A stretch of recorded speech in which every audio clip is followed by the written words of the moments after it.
முப்படை தலைமை தளபதிகளின் ஆலோசனை கூட்டமானது நடைபெறுகிறது. பாகிஸ்தான் நடத்தி வரும் அத்துமீறிய தாக்குதல் தொடர்பாக இந்திய முப்படைகளின் தலைமை தளபதிகள் ஆலோசனை நடத்தி வருகின்றனர். இது குறித்த கூடுதல் விவரங்களோடு சுசித்ரா இணைகிறார். சுசித்ரா, இந்த ஆலோசனை கூட்டத்தில் என்னென்ன நடவடிக்கைகள் குறித்தெல்லாம் பேசப்பட இருக்கிறது? விவரங்கள். நேற்று அதிகாலை, அதாவது இன்று அதிகாலை, நேற்று நள்ளிரவு முதல் நடத்தப்பட்ட வந்த தாக்குதல் தொடர்பான பல்வேறு ஆலோசனைகளை இந்திய ராணுவமானது தற்பொழுது நடத்தி வருகிறது. முப்படையினுடைய தளபதிகள் மற்றும் தலைமை தளபதி அனில் சௌஹான் ஆகியோருடன் தற்பொழுது டெல்லியில் இருக்கக்கூடிய, அதாவது பாதுகாப்புத்துறை அலுவலகமான சவுத் பிளாக்கில் அமைந்திருக்கக்கூடிய பாதுகாப்புத்துறை அலுவலகத்தில் இவருடைய ஆலோசனை என்பது நடைபெற்று வருகிறது. இன்று காலை முதல், அதாவது காலையே பாதுகாப்புத்துறையினுடைய ஒரு செய்தியாளர்கள் சந்திப்பு இருப்பதாக கூறப்பட்ட நிலையில் அது சற்று தள்ளி வைக்கப்பட்டு, மிக முக்கியமாக அது 10:30 மணிக்கு தள்ளி வைக்கப்பட்டு, அதற்கு முன்னதாக ஒரு அசஸ்மெண்ட் என்ற அடிப்படையில் இந்த இந்தியாவுடைய ராணுவம், விமானப்படை மற்றும் கடற்படை ஆகிய 3 படைகளுடைய தளபதிகளும் ஒரு முக்கிய ஆலோசனையில் ஈடுபட்டு வந்தார்கள். அவர்களுடன் தலைமை தளபதியான சீஃப் சிடிஎஸ் அனில் சௌஹான் அவரும் இந்த ஆலோசனையில் ஈடுபட்டுள்ளது மிக முக்கியமாக பார்க்கப்படுகிறது.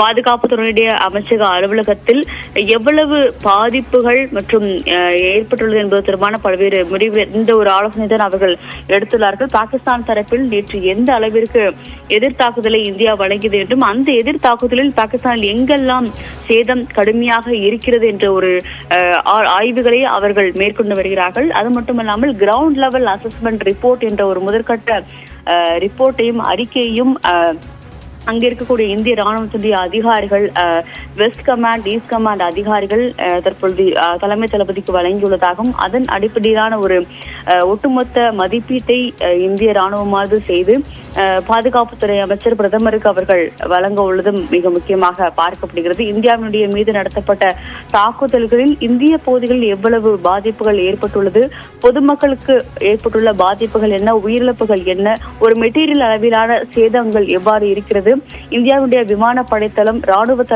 தளம் உள்ளிட்டவற்றில் சேதங்கள், பாதுகாப்பு சேதங்கள் என்பது ஏற்பட்டுள்ளதா, அது மட்டுமல்லாமல் சிவில் விமான போக்குவரத்து மற்றும் சாலைகள் துண்டிப்பு உள்ளிட்ட விவகாரங்கள் எதுவும் இந்த ட்ரோன் மற்றும் ஏவுகணை தாக்குதல்களால் ஏற்பட்டுள்ளதா என்பது தொடர்பான ஒரு விரிவான ஆலோசனையும் அவர்கள் நடத்தியுள்ளது மிக முக்கியமாக பார்க்கப்படுகிறது. இந்தியாவினுடைய அந்த டிஃபென்ஸ் சிஸ்டம் எந்த அளவிற்கு இன்னும் ஸ்ட்ராங்காக இருக்கிறது, மேலும் கூடுதலாக அவர்கள் செய்ய வேண்டிய அந்த இன்ஸ்டாலேஷன்கள் என்ன என்பது தொடர்பான ஒரு ஆலோசனை அவர்கள் நடத்தியுள்ளார்கள்.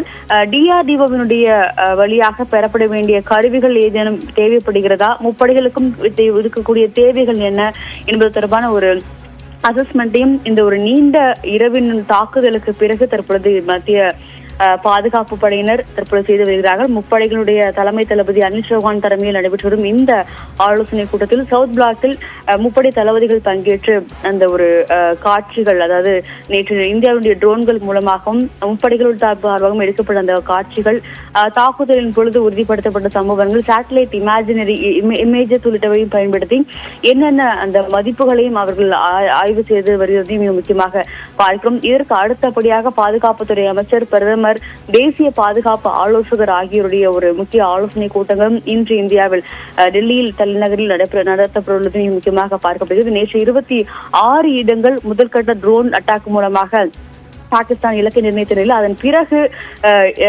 டெல்லி தலைநகரை நோக்கியும் ஒரு ஏவுகணையை அவர்கள் ஏவியது குறிப்பிடத்தக்கது. அந்த ஏவுகணையினுடைய பகுதிகள், அதாவது சிதறியடிக்கப்பட்ட இந்தியாவுடைய பதில் தாக்குதலால் சிதறடிக்கப்பட்ட பகுதிகள் தற்பொழுது சிர்சா, ஹரியானா மாநிலத்துடைய சிர்சா பகுதியில் இருக்கக்கூடிய அந்த வயல்வெளிகளில் இருந்து கைப்பற்றப்பட்டு அதனுடைய அந்த ஒரு சோதனையும் ஆய்வையும் இந்தியாவுடைய ராணுவ படைகள் தற்பொழுது மேற்கொண்டு வருகிறார்கள். இந்த டெப்ரீஸ் அனைத்தையுமே டீப்ரீஃப் செய்து அதனுடைய தொழில்நுட்பம் அனைத்தையுமே கண்டறிந்து இது எந்த நாட்டிலிருந்து உருவாகி பாகிஸ்தான் ராணுவமானது பயன்படுத்தப்பட்டு வருகிறது என்பது தொடர்பான ஆய்வுகளையும் ராணுவம் என்பது தற்பொழுது நடத்தி வருகிறது. மோனிஷா, விவரங்களை பதிவு செய்தமைக்கு நன்றி சுசித்ரா.